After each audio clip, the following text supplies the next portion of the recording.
Tiga cerita cekak, ya, cerita cekak pendek. Dalam bahasa Indonesia berarti cerita pendek.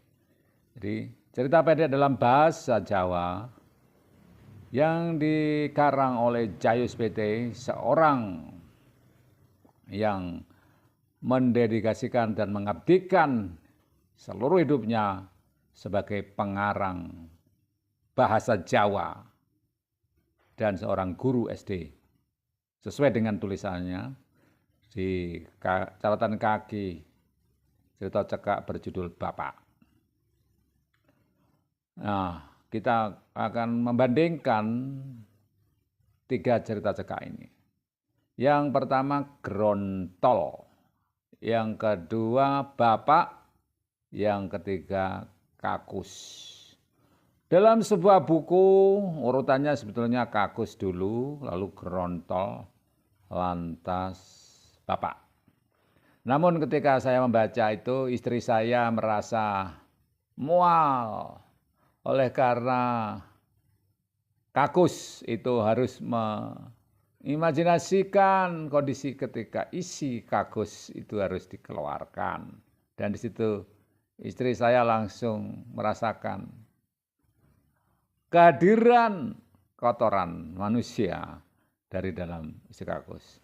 Ini menunjukkan betapa hidupnya cerita dalam cerita cekak Kakus karya Jayus PT ini.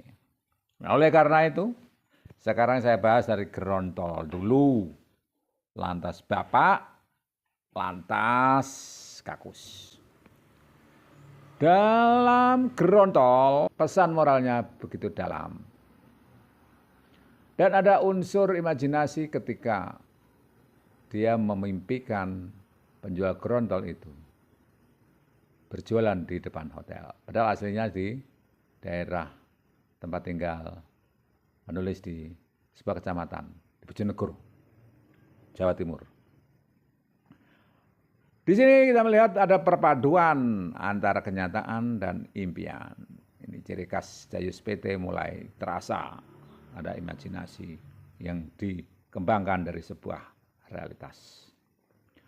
Lantas cerita yang kedua tentang Bapak. Ini riwayat hidup dari sang penulis, namun dikemas menjadi bahasa fiksi, dan di situ terjadi konflik yang cukup mendalam, konflik kejiwaan. Ketika saya membacakan ini, terasa betul bagaimana terharu membaca nasib dari aku itu, yang berdialog cerdas dan keras dengan emaknya, menceritakan tentang kehidupan istri itu dari seorang lelaki yang ternyata tidak bertanggung jawab, yang suka berjudi dan suka bermain wanita, gonta-ganti pasangan, kawin berkali-kali, dan meninggalkan si ibu dari anak ini sendirian, bahkan untuk melahirkan. Ketika saya baca tadi malam, terasa betul betapa ini membuat terharu dan merasakan suasana tertentu.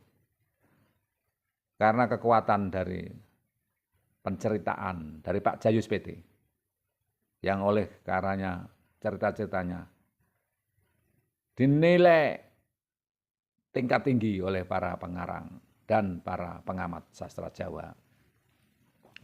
Sedangkan cerita yang ketiga, yaitu yang sebetulnya cerita pertama, yaitu tentang Kakus. Apakah ini sebuah realitas faktual di sekitar yang dialami oleh Pak Jayus? Ya, sehingga dia menuliskan secara intrinsik jadi bagian cerita semacam ini. Kalau saya menilai ini adalah imajinasinya. Imajinasi tentang koin emas yang membuat geger kegemparan seluruh rakyat masyarakat di sekitar itu. Itulah kekuatan dari seorang pengarang. Dengan imajinasinya dia dapat menimbulkan realitas baru, realitas fiksional yang tidak ditemui di realitas nyata. Ada unsur-unsur Surrealisnya kah di sini?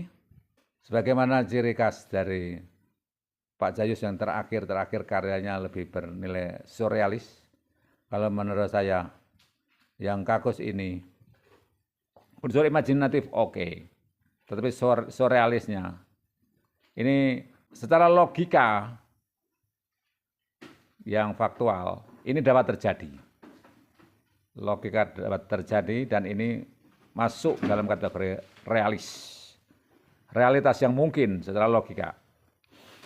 Kekuatan Pak Jayus dalam berimajinasi luar biasa dan itu betul membuat kita tersedot dalam pusaran cerita dan seperti merasakan kenyataan itu dengan dialog yang mengalir lancar dalam bahasa Jawa. Kekentalan nuansa Jawa di situ terasa masyarakatnya dengan bahasa-bahasanya, dengan pilihan kata yang mengalir, tidak dibuat-buat dan mengena pas oleh karena itu kehidupan sehari-hari. Tidak seperti kata istri saya terhadap karya sebagian pengarang sastra Jawa yang lain, yang seperti bahasa keratonan, bahasa wayang, yang tidak ada dalam keseharian, namun oleh karena ingin dikatakan itu sastra Jawa yang unggul, mereka bermain-main dengan kata-kata yang tidak pernah dijumpai sehari-hari, seperti di wayang, bahasa-bahasa Jawa kuno atau Sanskerta yang dihidupkan. Sehingga terasa, kalau ini keindahan yang realis dari Pak Jayus, di cerita Kakus, di cerita Bapak, dan di cerita Grontol. Dan di Grontol ada unsur surrealisnya oleh karena ada mimpi di situ, mimpi kenyataan bahwa seorang penjual Grontol pun akhirnya dia diajak ke Jakarta dan jualan di depan hotel yang menjual Grontol dengan harga mahal, tapi rasanya tidak seenak dan jauh di bawah rasa Grontolnya. Ini ada semi surrealisnya, walaupun di mimpi itu akan bisa terjadi kenyataan. Tapi secara umum mimpi itu memang di atas kenyataan. Ini kekuatan dari cerita Jayus PT yang membuat beliau dengan karya-karya yang lain yang akan kita bahas, sungguh betul-betul telah membuat sastra Indonesia betul-betul berjiwa, dan oleh karena jasanya ini Pak Jayus PT patut dihargai, dihormati, mengenang jasanya sesuai dengan pilihan hidupnya. Mungkin iki wis dadi kodratku yen aku minangka pengarang sastra Jawa